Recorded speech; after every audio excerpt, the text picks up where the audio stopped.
In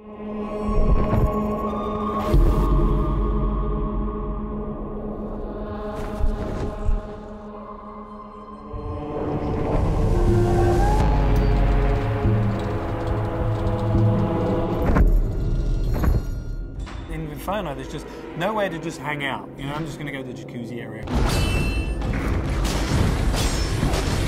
Anger is all about just intense violence and rage. Everything in the world is against you. Cutting limbs off, heads are coming off. Boom, boom, boom. Anger is definitely a level that Dante can sort of unleash his fury in.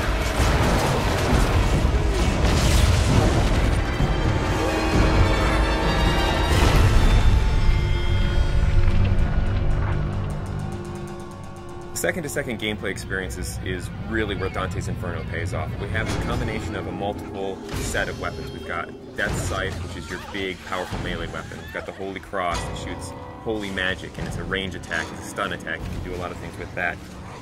In addition to that, we have magic. You'll have magic powers that are on the righteous side and the unholy side. If you're in trouble and you want to like get out of the way or jump in the air or roll over there, whip out the scythe, blast across, all those things just kind of lead into each other. And you don't kind of have to stop, start up something else. The main thing is you have a big ass scythe in your hand. We had like a sword at first. It wasn't feeling right. It just felt small and puny. The scythe's the thing here. That's almost the other character in there. The scythe that Dante uses is actually Death's Scythe. It's dark, it's evil, it's punishing, it's sharp.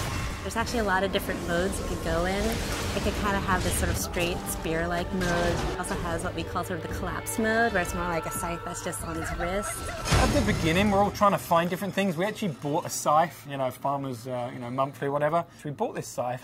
As soon as we got the scythe, it's got the little handles like, no, this ain't gonna work. Sometimes you'll come into work and like you'll go to the kitchen and get coffee and there's just like some guy over there like with a broomstick and he's looking at himself in the mirror like doing this or going. So not only punishing everyone with that scythe, the other part of the combat is you've got a cross as well.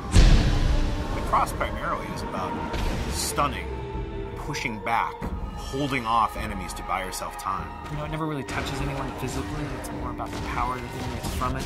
It's a little bit more about crowd control. I kind of liken it to sort of like the Force in Star Wars. It's really used as a great way to either set up a combo or a way to hold them in place while you then beat the shit out of them with the scythe. We really leave it open to the player whether they want to go sort of all in on the holy powers, whether they want to go all in on the scythe powers, or do a mix of both. There's kind of a reason that Dante's got these two weapons, kind of yin and yang, you know, they're dualistic. And that plays out, not just the combat, but in the story as well. That's the whole personality of Dante's Inferno. The most important thing to us was making sure that the combat felt awesome. One of the big things that we wanted to do in Dante's Inferno is really have the game run at 60 frames per second. 60 feels free, it feels fluid. 30 feels like you're drunk.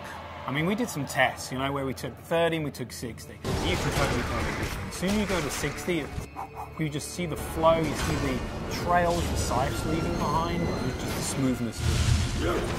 It's a visual and a tactile thing. It's how it feels, but 60 frames a second is pretty good. Especially with all the great effects we got going on in the game now.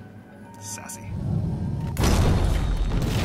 By the time you get to anger, you're kicking some ass, but don't get too comfortable, because pretty soon the shit's really gonna go down. Going into anger, which is really combat focused, and you're really gonna test your skills in that arena.